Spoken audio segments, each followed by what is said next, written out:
Hi there, and welcome to the Skylight Books author reading series. If you'd like to learn more about us and our many upcoming author events, please visit skylightbooks.com, where you can browse our inventory, buy books, and join our Friends with Benefits Club. You can also follow us on Twitter, Tumblr, and Facebook. To speak to a real live bookseller like me, please call 323-660-1175. Thanks for your support, and enjoy. Heather's writing has been described as effortless, insightful, funny, wise, sharp, and honest.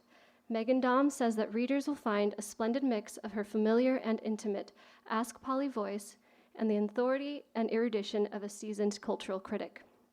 Heather Havrilesky is the author of How to Be a Person in the World and the memoir Disaster Preparedness. She is a columnist for New York Magazine and has written for The New Yorker, The Atlantic, The New York Times Magazine, and NPR's All Things Considered, among others. She was Salon's TV critic for 7 years. She lives here in LA with her husband and a loud assortment of dependents, most of them non-deductible. Anne Friedman is a journalist and cultural critic.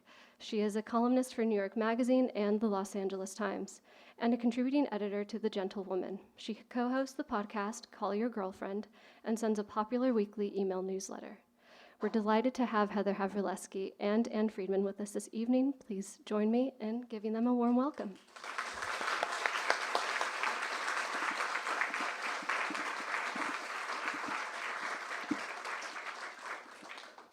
Hi.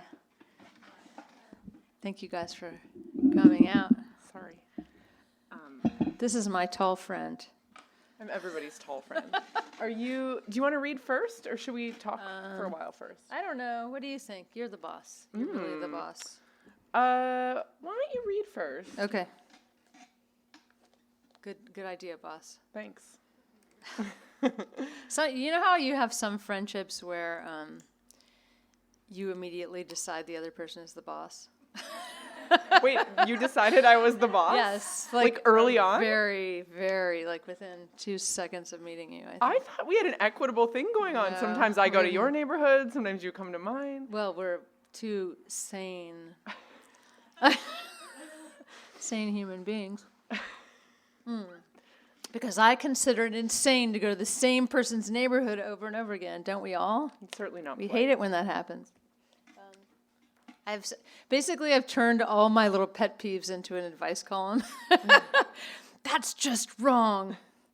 Yeah, I have a thing where when I meet like a commanding woman, I'm like, okay, you make all the decisions from now on. I like you. You know what's you know what's going on, and I don't. Okay, so I was going to read this. I'm trying to read a short chapter. It's not like too. This is short and sweet. Yeah, it's very sweet. I want to read something sweet. Okay, this is called True Romance. As an advice columnist. Oh, by the way, now everything I write says as an advice columnist. I'm an expert, see. I have some things to say about the letters I get. It's nice to get research sent to you every week because people are like, oh, I liked that thing where you started with how you knew things about people more than anyone else. And I'm like, I like that too, since I don't know more things, but I do get letters in the mail. Okay, as an advice columnist, I sometimes get asked how people can keep the romance alive in their marriages. This stumps me a little because by romance, I know they mean the traditional version, the one that depends on living inside a giant suspenseful question mark. This version of romance focuses on that thrilling moment when you believe you've met someone who might make every single thing in the world feel delicious and amazing and right forever and ever. The romance itself springs forth from big questions. Can this really be what I've been looking for? Will I really feel loved and desired and truly adored at last? Can I finally be seen as the answer to someone else's dream? The heroine with the glimmering eyes and the sultry smile. What's a sultry smile? That was terrible. This version of romance peaks at the exact moment when you think, holy Christ, I really am going to melt right into this other person who is a relative stranger. It really is physically intoxicating and perfect, and it seems like we feel the exact same way about each other. Traditional romance is heady and exciting precisely because, and not in spite of the fact that, there are other more insidious questions lingering at the edges of the frame. Will I be enough? Will you be enough? Will we be enough together? But once you've been married for a long time, a whole new flavor of romance takes over. It's not the romance of rom-coms, which are predicated on the question of, will this person really love me, which seems impossible, or does this person actually hate me, which seems far more likely. And it's not the romance of watching someone's every move like a stalker and wanting to lick his face but trying to restrain yourself. It's not even the romance of, whoa, you bought me flowers? You must really love me. Or, wow, look at us here. As the sun sets, your lips on mine. We really are doing this love thing. That's dating romance, newlywed romance. You're still pinching yourself. You're still fixated on whether or not it's really happening. You're still kind of, sort of looking for proof.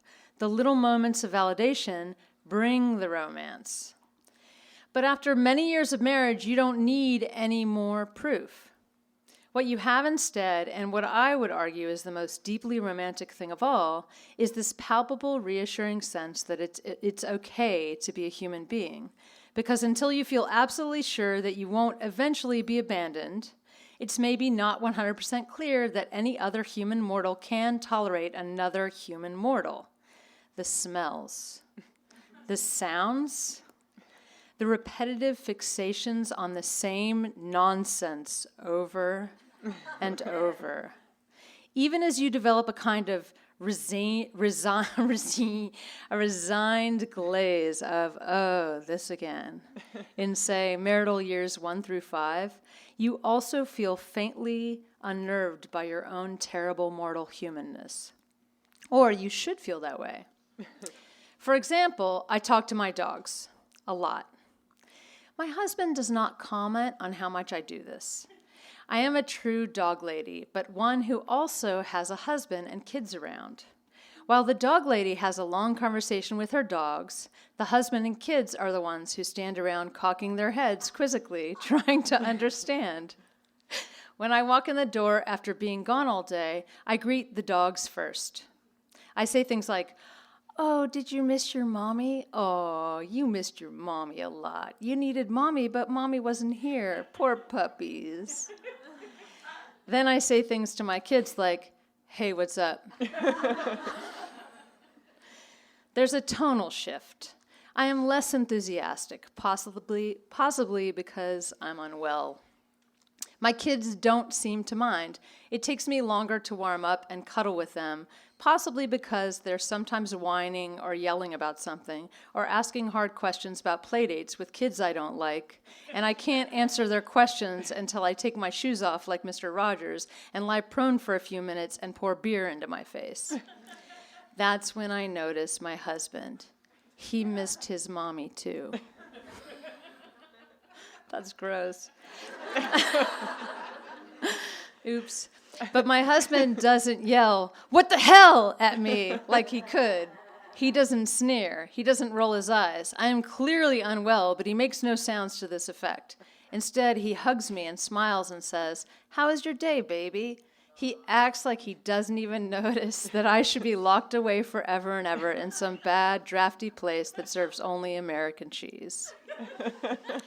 And now I'm going to tell you the most romantic story of all. I was very sick out of the blue with some form of dysentery. It hit overnight. I got up to go to the bathroom, and I fainted on the way and cracked my ribs on the side of the bathtub. I actually did fracture my ribs. I did not just metaphorically I crapped my ribs, and I cracked them on the side of the bathtub. My husband discovered me there, passed out, in a scene that, well, imagine what would happen if you let Todd Solondz direct an episode of Game of Thrones. Think about what that might look like. I'm going to take your delicate sensibilities into account and resist the urge to paint a clearer picture for you. My husband was not happy about this scene, but he handled it without complaint. That is the very definition of romance. Not only not being made to feel crappy about things that are clearly out of your control, but being quietly cared for by someone who can shut up and do what needs to be done under duress. That is the definition of sexy, too. People think they want a cowboy because cowboys are rugged and macho and they don't whine. But almost anyone can ride a stallion across a beautiful prairie and then come home and eat a giant home-cooked steak without whining about it. Bravely entering into a wretched dysentery scene, though, will try the most stalwart and unflinching souls among us. Now let's tackle something even darker and more unpleasant, the seeming antithesis of our modern notion of romance. Oh, this makes me sad. Someone is dying. Well, okay, that's sad. Someone is dying in their own bed, and someone's spouse is sitting at the bedside, holding the dying person's hand, and also handling all kinds of unspeakable things that people who aren't drowning in gigantic piles of cash sometimes have to handle all by themselves. To me, that's romance. Romance is surviving and then not surviving anymore, without being ashamed of any of it. Oh, I knew it.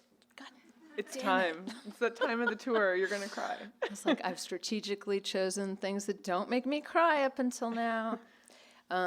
Okay. I have too many more pages. Should I really read all this shit? Yeah, there's like one more. Okay. Because survival is ugly. Survival means sometimes smelling and sounding the wrong way. It's one thing for a person to buy you flowers, to purchase a nice dinner, to prove that they truly, deeply want to have some good, sweet, talky time and some touching time alone with you, and maybe they'd like to do that whole routine forever and ever and ever. That's a heady thing. You might imagine eating out at a nice restaurant and screwing, and eating out and screwing, and eating out and screwing. Romance, in this view, is like Bill Murray in Groundhog Day, except he's repeating the same sexily suspenseful moment over and over again. She's really helping me out. True romance. You need this for your podcast, a little like laugh track kind of, but it would help. Yeah, just someone saying, that's a good point. That's funny. True romance, though, is more like the movie True Romance. Has anyone seen that movie? Mm-hmm. Two deluded, lazy people face a bewildering sea of filth and blood and gore together, but they make it through it all somehow without losing their minds completely. Because it's one thing to savor the complex flavor profiles of expensive meals together, but it's another thing entirely for a human being to listen to you try to figure out how the day went for your dogs who cannot speak English or any other human language. Was it hard being without mommy? Yes, I think it was. I think you needed your mommy, but she wasn't here. I say that every day.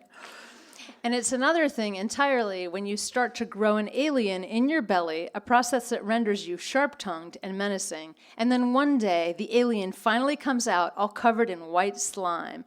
That is next level romance right there. And suddenly, all you do is talk to the hairless alien and feed it with your own body. A miracle, bragging about how you make food from thin air like a god. And then once the alien goes to bed, you say, Jesus, I'm exhausted and ouch, my boobs hurt. And then you pass out in a smelly, unattractive heap. And once you have kids, even in a first world country, you enter a kind of simulation of third world living. You're feeding one kid with your body while your husband crouches on the floor of a dressing room at the mall, wiping excrement off the other kid's butt. You and your husband are slogging through the slop of romance and survival together. And it is romantic. Mark my words.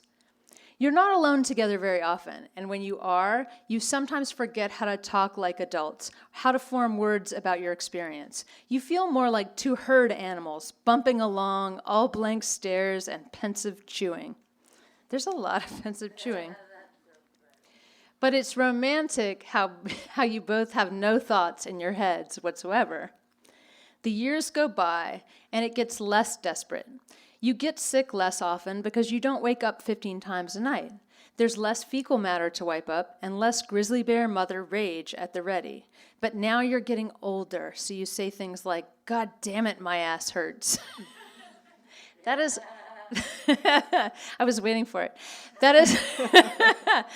is also romantic. It makes you both chuckle. You are both mortal, and you're both surviving together, and you're in this until the very end. You are both screwed. Everything will be exactly this unexciting until one of you dies, and it's the absolute greatest anyway.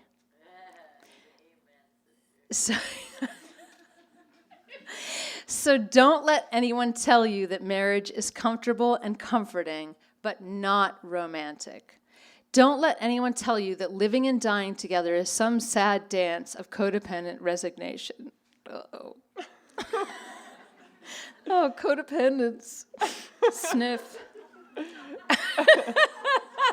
That's romance. Our dumb culture tricks us into believing that romance is the suspense of not knowing whether someone loves you or not yet. The suspense of wanting to have sex but not being able to have it yet. The suspense of wanting all problems and puzzles to be solved by one person without knowing whether or not the person has any particular affinity for puzzles yet. We think romance is a mystery in which you add up clues that you will be loved. Romance must be carefully staged and art-directed so everyone looks better than they usually do and seems sexier than they actually are, so the suspense can remain intact. You are not better than you are, though, and neither is your partner. That is romance. Oh my God. That is romance. Laughing at how beaten down you sometimes are in your tireless quest to survive is romance. It's sexy to feel less than totally sexy and still feel like you're sexy to one person no matter what. Maybe suspense yields to the suspension of disbelief. Maybe looking for proof yields to finding new ways to muddle through the messes together. But when it's 10 p.m. and you crawl into bed like two old people and tell each other about the weird things that your kids said that day and crack stupid jokes and giggle, and then maybe you feel like making out, or maybe you just feel like playing a quick game of Candy Crush, all the while saying things like, "This game is stupid, it sucks," and "Your feet are freezing," and "My ass hurts." That's romantic. Because at some point, let's be honest, death supplies the suspense. How long can this glorious thing last? Your eyes sometimes seem to ask each other. You, for one, I made it for a while. You, for one, really hope this lasts a whole hell of a lot longer. You savor the repetitive, deliciously mundane rhythms of survival, and you want to keep surviving. You want to muddle through the messiness of life together as long as you possibly can.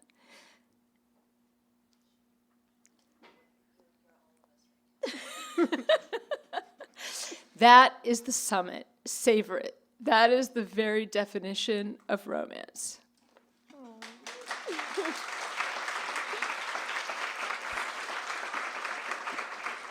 All right, yeah. Thank you. So did you cry when you were writing those? Yeah. Yeah, for sure. The whole time, just like through waves of tears. Yeah, I mean, you know you're onto something when you're like, yeah, you're surviving. That's great. I have things that I have a few lines in this book and my old book that and I always wanted to read those lines, because I liked them. I'm in love with myself. That's romance. The truest romance. I don't know. I don't understand it. I actually used to write songs with my guitar. I play a little tiny bit of guitar, not that much. And the biggest problem I had with facing trying to perform songs was I cried whenever I got to the good part. It was so stupid. And, people don't, I don't know how they do it, but I think artists have a way of training finding some kind of cold distance versus, too much. And I tried to listen really closely when Mariah Carey told the contestants on American Idol about this, but I didn't quite She has advice? Yes. Oh. Well, they, Nicki Minaj had some good advice about it too. I love American Idol. Anyway, I never learned. So I feel like I read this one on the internet or in some form. Yeah. So maybe you could talk a little bit about how your advice column. I heard you were an advice columnist. How that maybe fed this book, or how that work led you to want to write this collection? Yeah, I mean, well, it's interesting because what you get asked a lot when you write books, you know, how did the last book lead to this book? And, you know, and it's sort of like, as someone who, I've just been kind of writing whatever bubbles up since like 1995, insanely enough.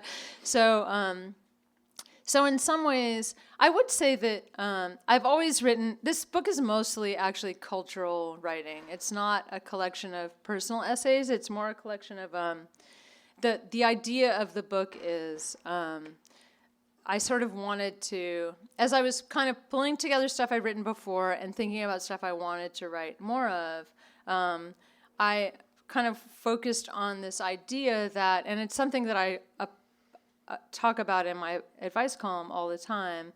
I zeroed in on this idea that there are all these things that we as Americans ingest, and specifically, I think that we've ingested over the course of the past, I don't know, hundreds of years, the past 50 years more acutely. I probably focus in on the last 15 years, last 10 years. But just the little tiny micro, not microaggressions, but the strange little artifacts that tell us something about who we are and how much we matter and how much we don't matter, and how we ingest and metabolize these messages, and we emerge with this idea of what will make us matter. I think that with the advice column, I mean, I'd always written about these themes, I guess. I figured out when I looked at all my writing, I realized that I was writing about TV through this lens, I was writing about books through this lens, and then with the advice column, I found myself telling people, I mean, I was really a cultural critic when I began my advice column, and I found myself telling people over and over again, that's not you, it's what you're eating from the messages you receive all the time, and the messages you receive are poisonous, and they don't feed your unique self, and the messages act against you and make you feel smaller than you really are. And so with this book, it kind of, all these things came together, and they fit together kind of well in a really unexpected way. I wasn't sure that it was all going to come together, but it didn't feel, I expected it to feel forced. Part of that was when I first started writing it, Trump had just been elected, and I was just writing about Trump over and over again, and I had to stop myself from doing that because Trump fits in with everything. To me, he's you know, I mean, whatever, to everyone, to many people, not to everyone. He embodies the absolute worst of American culture, the apotheosis, you know, like the natural climax of everything like shitty that has ever existed in this culture. And so I had to cut out the parts about Trump. I think there are like 2 of them now. Yeah, there's a sprinkling of references. Yes. Yeah. But, you know, you can't, it's, you know, 2 years later, you don't want to be like, and here's my book about Trump 2 years later. So I took most of it out. I mean, we're still going through it. Yeah. Here we are. We're still here. Yeah, one of my questions that I wrote in the back of this is just all caps, are things getting worse? Like, I don't even know what essay inspired that, or if it's just like me, like, watching the news and knowing I was going to be talking to you. But, like, that's a serious question. Yeah, I mean, things feel like they're getting, they feel worse. They feel like they're getting worse. But I do think that, I don't know, I do think there was a kind of lathered up resistance that was happening in the beginning that was kind of beautiful but hard to trust. And now I think there's a more kind of settled in, like, understanding of what it means to really stand up and be a kind of mundane revolutionary. I mean, I hate to use that word because a lot of us aren't risking that much. I know I don't feel like I'm risking that much. But I do think that there's kind of a more of a sense. I mean, that it's been a wild ride. Like for example, I think Me Too for me and for a lot of women has been every different thing under the sun. It's like confronting your relationship to how you feel about being a woman in general. There are times when you feel, I know that for me, there are times when my internalized misogyny comes out and I say, I don't really like seeing women getting shrill about, these things. Like, it just makes me uncomfortable. And then there are other times when I say, I really like seeing women getting shrill about these things. I feel like I've really ridden the roller coaster with that, and I think most people have. And then, of course, there's the trauma that it kicks up and the depression. But I feel like we're at this moment now. I was looking at that picture. You know the picture that kind of got circulated a lot where it's all the women on the Senate floor holding "We Believe You" signs just from the Kavanaugh, right after the Kavanaugh hearings, and there's the one woman going like this, and you just want to know what she's saying. I mean, they might be just like yelling a chant, but it's kind of this beautiful, kind of chaotic scene where you see like, I don't know. I think that there's something about this photograph, and maybe it's just our relationship to photographs from the Vietnam protests and through history. There's something like that you can attach and connect to in a photograph that sometimes when you're there, you're like, I'm tired of yelling. We're here. We're clear. It's just like, I don't want to yell this anymore.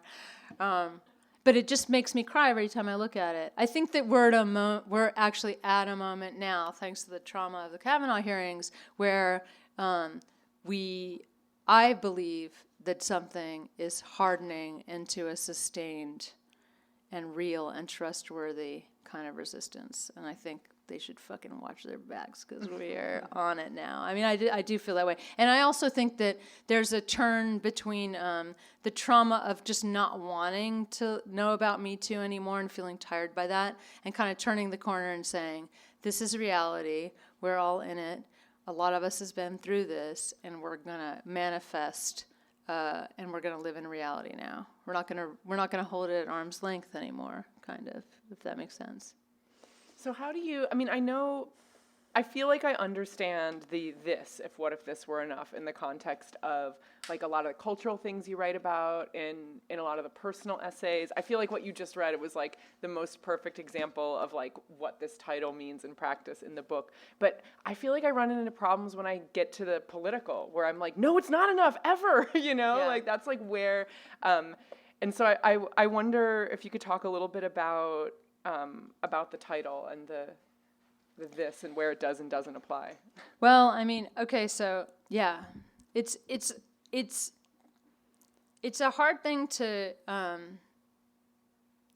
It's easy to be paranoid about, and especially, I mean, it's kind of pretty.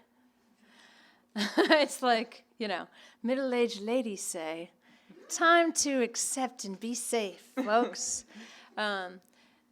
It's sort of like, I feel like there's something a little bit like almost that seems pro-status quo about that title. But that's not where it comes from. I mean, my thing, okay, so the book really, the central themes of the book are, we live in a society that teaches us to, and it's there are a lot of political themes woven into it, obviously, but a lot of the material is about how we're kind of coaxed into believing that we should continue to improve to infinity and beyond. That there is some glorious, successful landing place that if we spend enough money and energy, and if we tirelessly try to achieve perfection on every different level, looks, material wealth, virtual seeming, the sort of like, because it's not just you can't just be beautiful in person. You have to also be, appear to be worldly and to be doing amazing things and to to appear to have, to have tons of followers, and to be, everyone is expected to speak like this, but on talk shows, and to have sound bites at the ready, and to be smooth and polished, no matter what kind of career you have. But it's also a matter of, it's the thing that I thought was, that kind of came up as I was writing the book was, we also expect ourselves to be clean on the inside. We expect our minds to be calm and clear. We expect to actually feel on the inside the way Gwyneth Paltrow talks about feeling, which, I have a problem with that. And so, because we're jittery, fucked up, insane animals, we're animals. And so, if you ever observe an animal, animals always look like they're at war with themselves. And they're twitchy motherfuckers, and they can't decide what to do because they want to do 15,000 things at once. They're like, I want to eat, but I want to fuck, and I want to go over there, and I'm going to peck the ground right here for a while because I'm not sure which thing to do. That's called displacement behavior. I took animal behavior in college.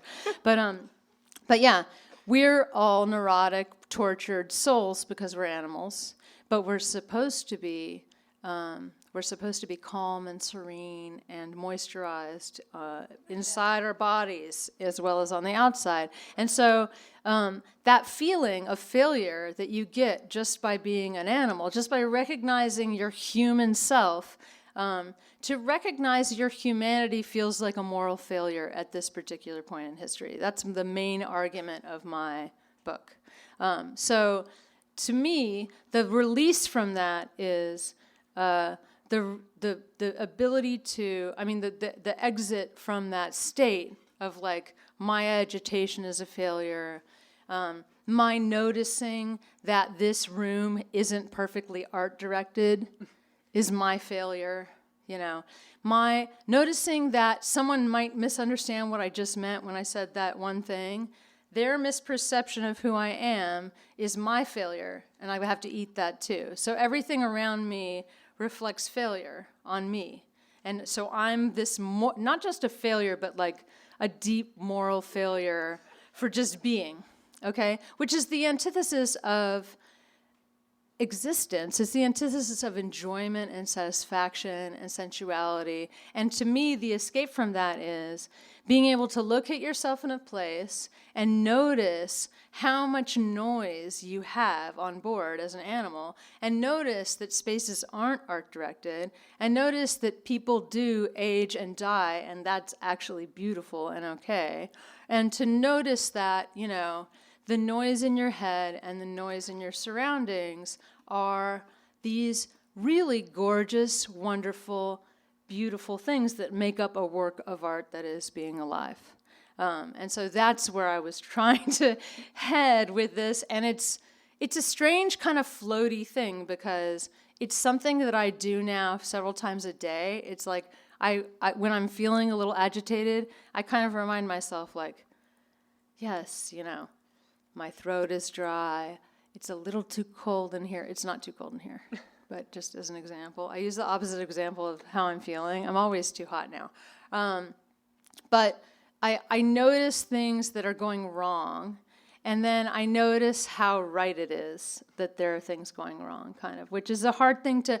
these are the kind of attunements that, to be attuned to what's wrong and to welcome it at the same time, to embrace it and to feel it and to say, this is reality. It's really fucking hard to do that in our culture, but it's a beautiful thing, and it releases you from the terror of wanting to be some better shiny image or some weird, cleansed, sterile, internally sterile human that we will never, ever, any of us, become.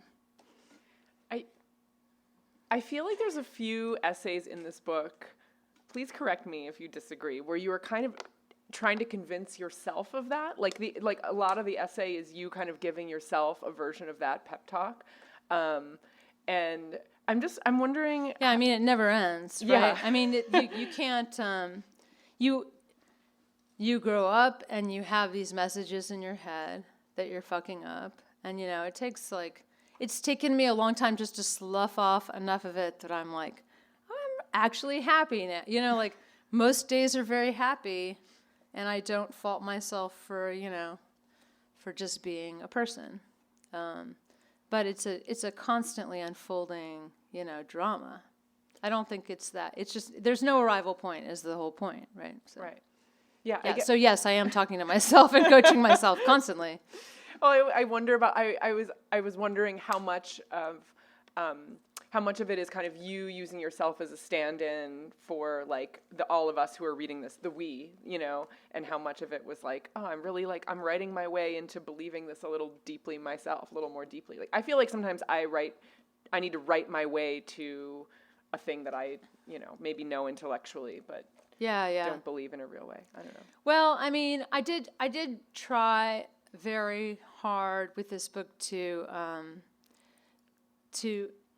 kind of have it lead somewhere, to not just have it be, I've read a lot of books that are like, oh, Jesus, we're fucked, and here are all the ways, and that's the end, I knew that I wanted to take the risk of sort of pointing in a kind of direction, but I do think that I was thinking also of the people who send me letters, not to fall back on as an advice columnist, and it's not all about me. I have an out.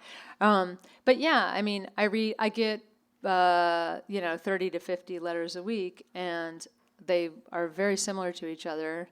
A lot of them, although each is a unique flower that I honor all its own. And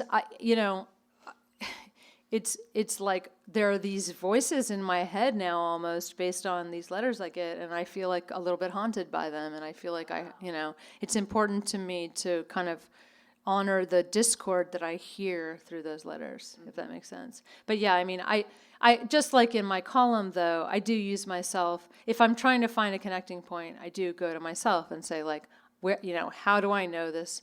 How do I understand the emotions of this? And then I dig deep, and luckily I have all kinds of problems. I can find some connecting point. Thank God. Yeah. Woo.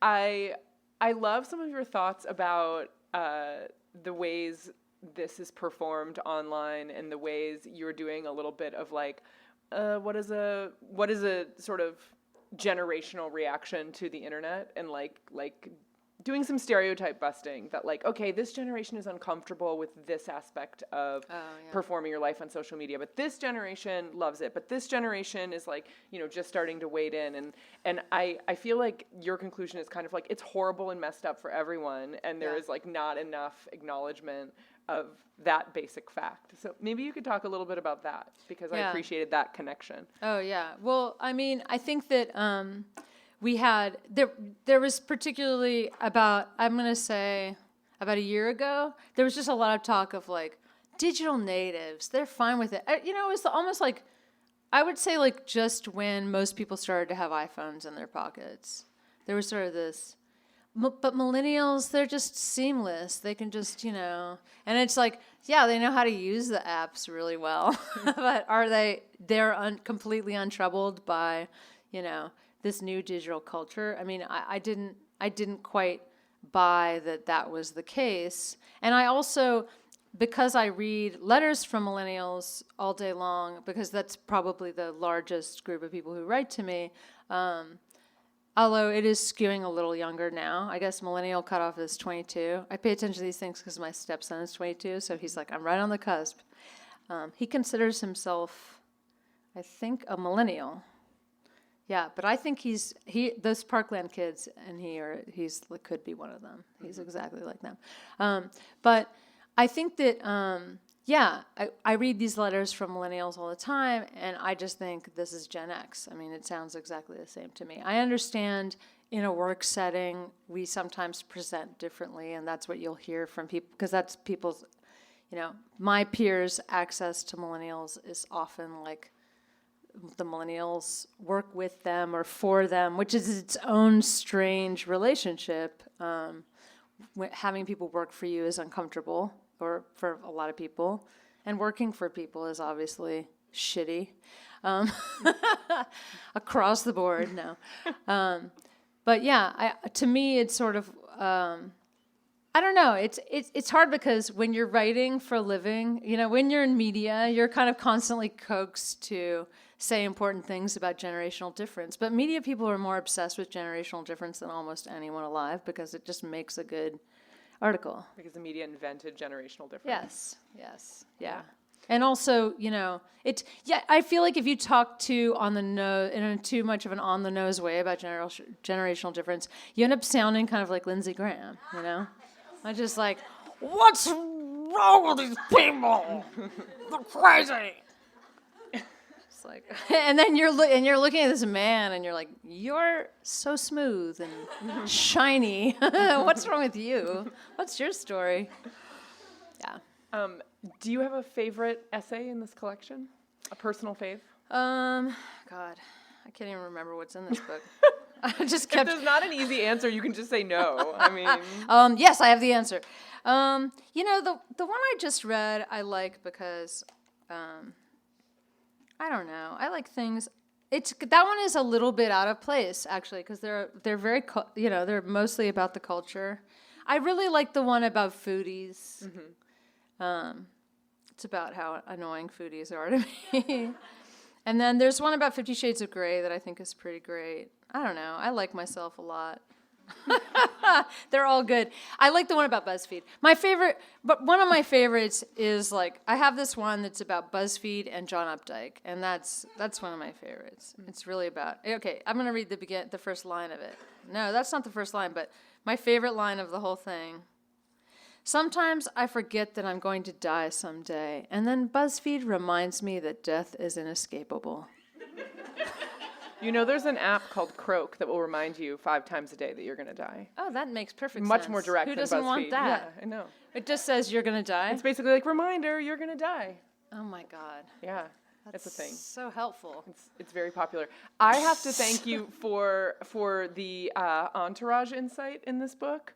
I feel like we come down on different sides. I am a secret lover of Entourage because of the exact reasons you hate it, which it's this flat escapist fantasy where they're unchallenged, unevolving, nothing. I mean, for me, it's kind of the opposite of what I think a lot of people find to be relaxing culture, which I'm constantly I'm this is just so easily bad. I can just turn off. And I'm wondering if there's anything that was gonna make it into this book, and you were like, oh, actually, I don't feel any kind of complicated way about it. I had to cut it. Oh, no, I don't write about things I don't feel complicated about. Exactly, that's what I mean. Was there something that someone was like, what about this thing happening in the culture? And you're like, no, it's great. Moving on. Well, I mean, when I was a TV critic, I wrote about Paradise Hotel, which was the precursor to Bachelor in Paradise, but it was even better. I just watched Bachelor in Paradise this summer with my children because I'm evil. And Bachelor in Paradise kind of touches the hem of Paradise Hotel, I have to admit. It's almost kind of has a similar stupidity to it.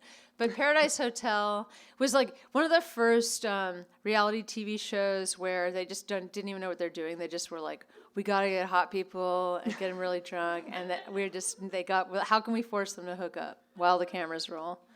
And they'd kind of show them hooking up. They don't really do that in Bachelor in Paradise.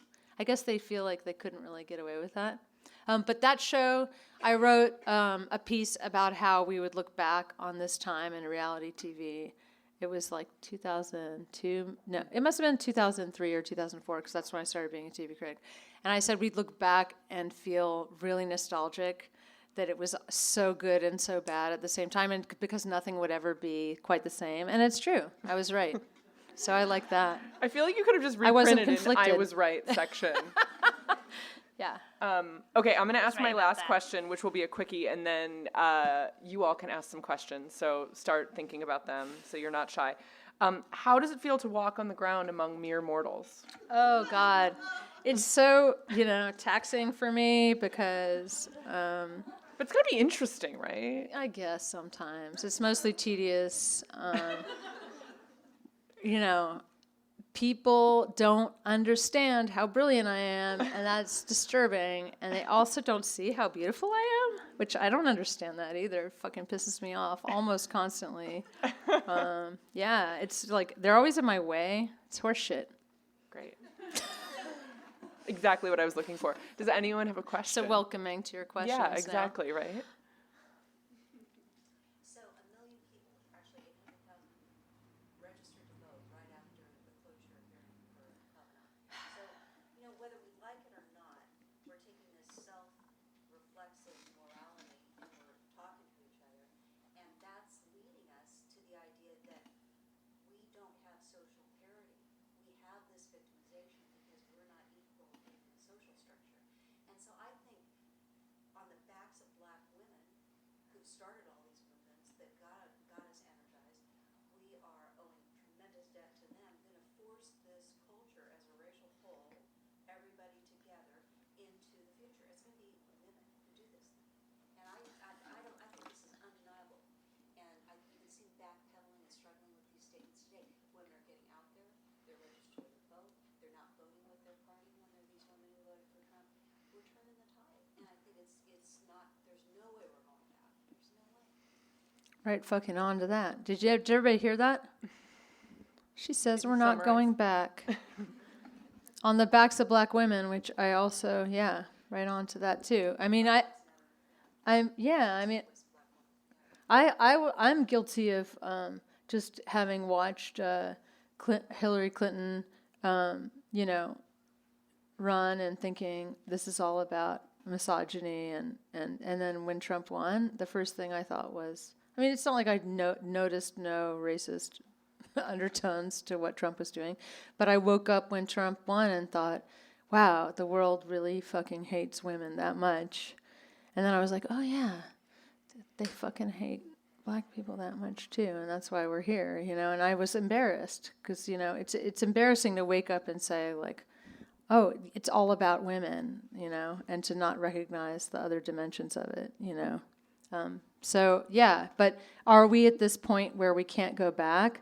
I mean, I hate to, it's weird because I think that also specifically in the media, it's natural to not want to sound naive, I mean, because people are paranoid about that because it's like an editor will keep you from sounding naive often, or one of the wonderful things about becoming an advice columnist is people kind of, I mean, I was a cultural critic, and now I do both things, but people sort of are like, oh yeah, your thing is to kind of get idealistic, so now you're allowed to do that because that's part of what you're known for. Until you're known for that, people will just chop that shit out of your writing. And political writing, in some ways you have more leeway, in some ways you have less. So it's sort of like, I guess what I'm trying to say is, I think there's a value to actually making the noise that says, we're not fucking going back. This is where we are. Like, because you define reality with your language. And I think while I fear saying something as naive as, this time women and black people and people of color will rise up, even though this has happened a million times before. I also kind of feel like it won't happen unless we say out loud, we've fucking decided that we're not going to fucking, tolerate another backlash of the same magnitude as the ones we saw in the 1970s. We saw them in the 1990s. I mean, I felt acutely that the world was incredibly anti-feminist at the end of the 90s. So yeah, right on. I hope that you're right. And like you gave us that snapshot of the Vietnam photo, we'll be saying the same thing about 8 years. Because this is a revolution. And we're the power, by sheer numbers alone, we can't lose this fight. Yeah, I agree. We have the numbers. In thinking about are we doing enough, I've been thinking a lot about the 53% of white women who voted for Donald Trump and a similar number who voted to keep Kavanaugh going in the process, and our responsibility as white liberals to kind of call those folks in. I know I've heard Anne talk a lot about not just calling people into conversation, but holding them accountable in real ways. So I don't know if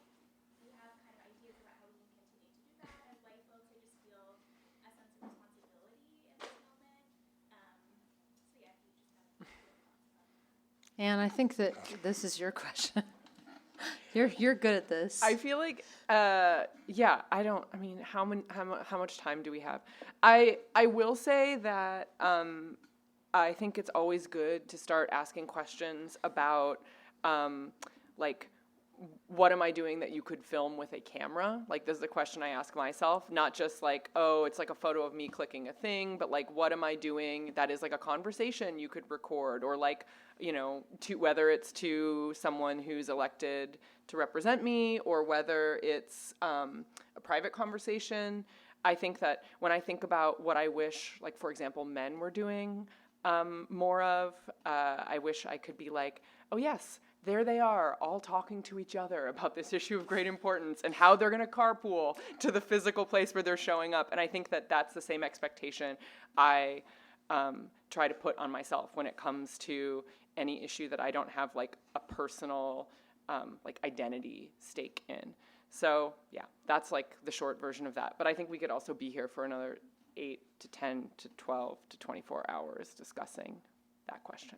I do actually kind of think, though, a lot when I'm on Twitter now, I think about how many women I follow and how many women who follow me. And I've had these like bursts of like, is it smart for the movement for me to be a dig to men about the fact that I don't fucking hear their voices that much? You know what I mean? Like, I've kind of moved into this space where I'm like, okay, maybe I'll stand up and I don't care.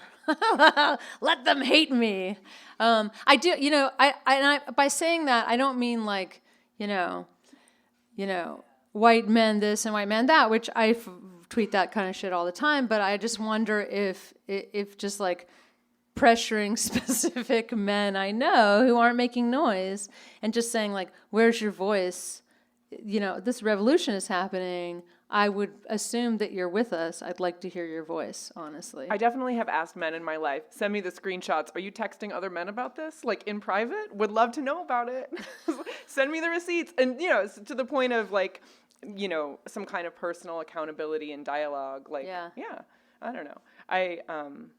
I feel like that's I do think that is a thing that is a very right now kind of feeling. Like where people feel, I'm pretty comfortable being a dick about this right now. To friends, kind of, you know what I mean? Like, I think I need to hear from you. I want to know that you understand what's at stake for the women in your life, and for you. Just as I feel that's a fair question for like a friend to ask me about, like, hey, like, hello, are you like, you know, in conversation like with your, you know, with your mother about like her politics? Are you like bringing her along? Yeah, like, totally. yeah. Like I know the people who are mutuals, like, you know, in our friend group, we're all okay. But anyway, I don't know. Yeah. I think that there is a component of it about leveraging personal relationships that is real. Yeah. Anyway. Yeah, leverage your personal relationships. Sell them up the river if you have to. I mean, kind of. Sorry. Very derailing. Let's talk about the book. Yes.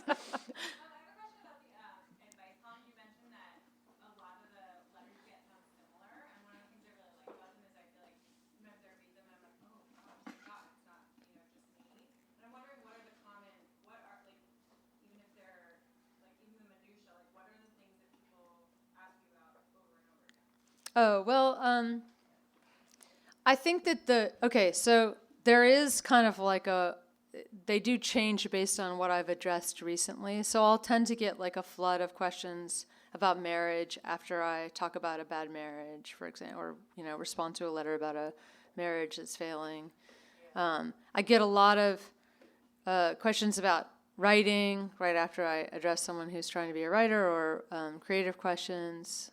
But I think that you know, in the beginning, when I started writing the column in 2012, and I was really into answering questions about non-committal boyfriends, a specialty of mine.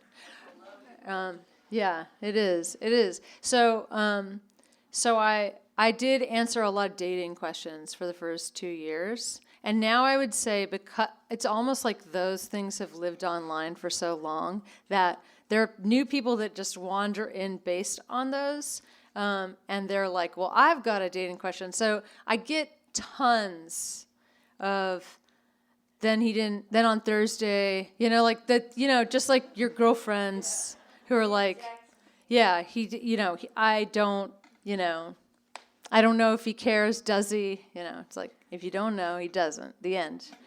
I asked him to send me a screenshot of him in dialogue with his male friends about what he's doing, and he refused. Like, does that mean is that a deal breaker? Polly, help me. Yeah. Yeah, he won't stand up for revolution. What's his problem? I mean, kinda. Also kinda. Okay. I do get things like that. Yeah. But yeah, I would say it's kind of everything under the sun. I get a lot of career. Is it time to leave my job? Because I do tend to be a little bit.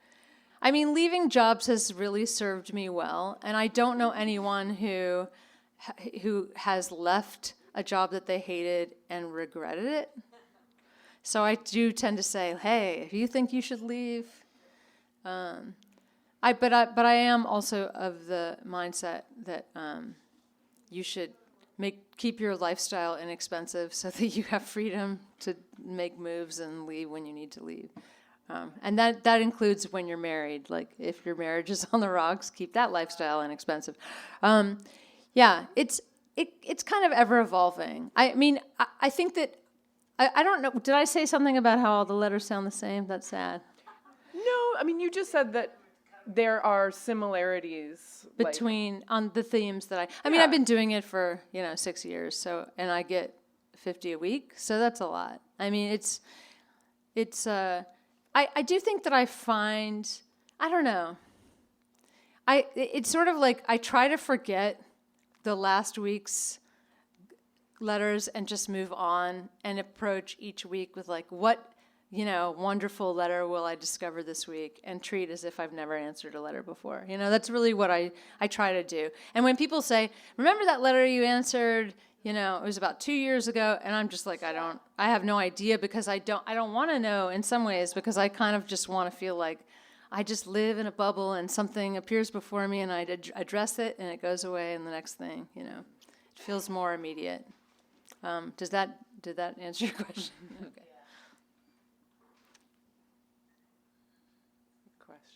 Other questions? I know there's another question. It's just bubbling up. Mm-hmm. Yeah.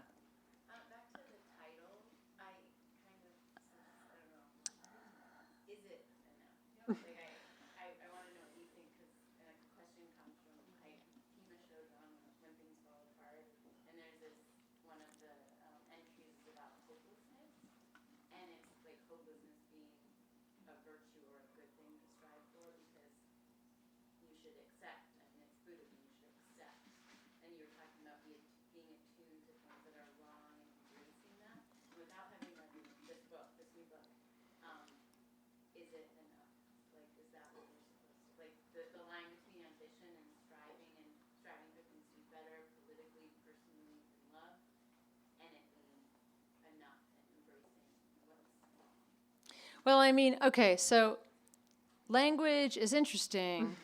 Enough can mean just whatever is, right? I mean, it's sort of like, I think in some sense, what I meant with what if this were enough just meant like, what if this were a kind of resting place instead of just a path somewhere else, I mean, what if this moment, what if you treated this moment like it was all you had?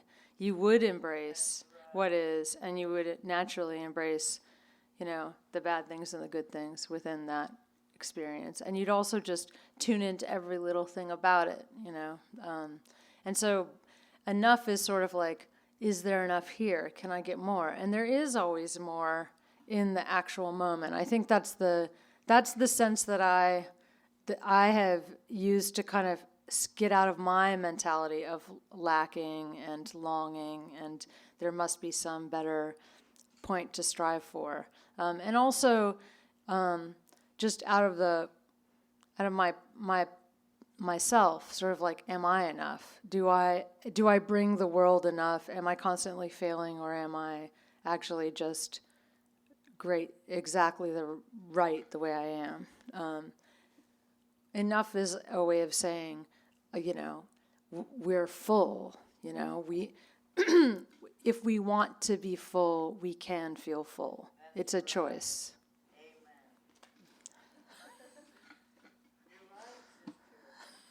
Thank you. Thank you. All right. Yeah, last one. When looking at, I guess, people writing a column into the column, with these like perceived problems, how do you determine what is, really an internal issue that someone could do better or grow, and what is actually, like, what is an external thing where they're like externalizing some problem, what is the internal part where they actually could do better, and what is the like, no, this is enough, I've done everything that I could. I'm sure that I get each of those things wrong at different times. It's kind of like an instinct thing where I start to say, well, if I were in your situation, or given what you've told me, I think I would start here. And then I start to, think about what they've told me. And I really like taking the letter itself and just treating it as its own found document, kind of. Like, this is all the information I have. I can't get any more information. For a while, I shifted editors about a year ago, and she would put things in the margin that said, do you think she,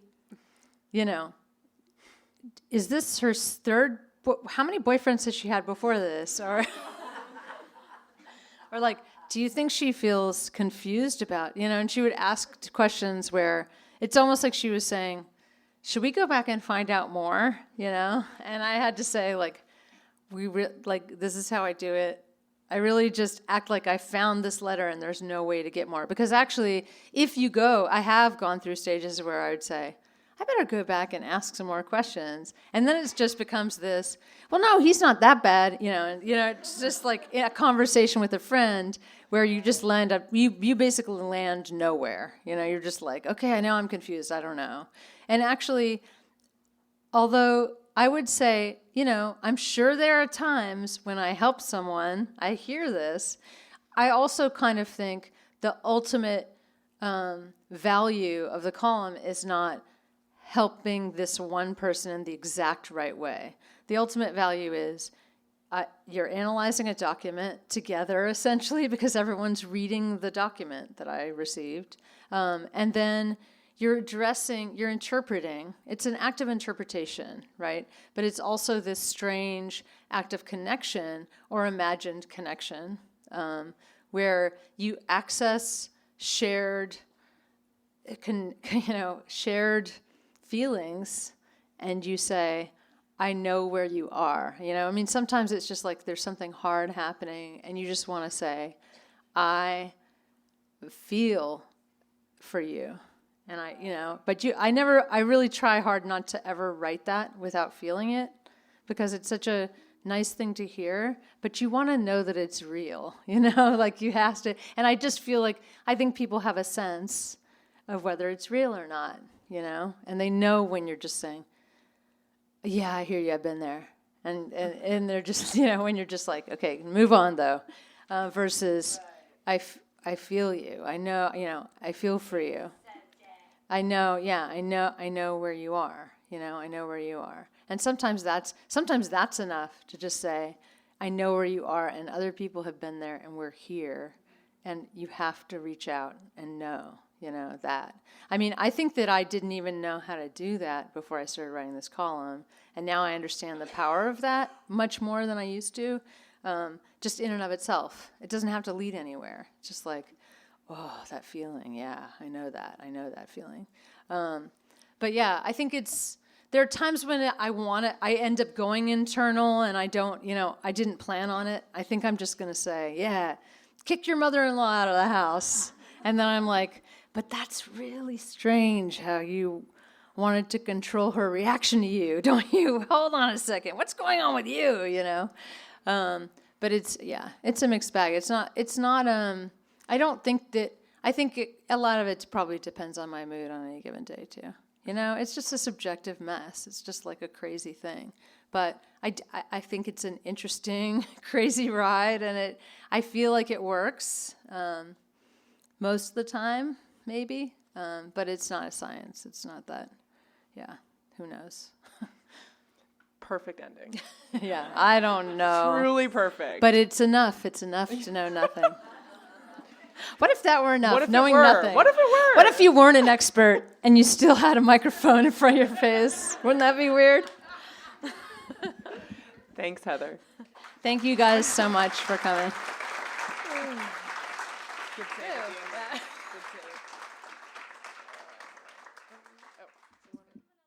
You've been listening to the Skylight Books author reading series.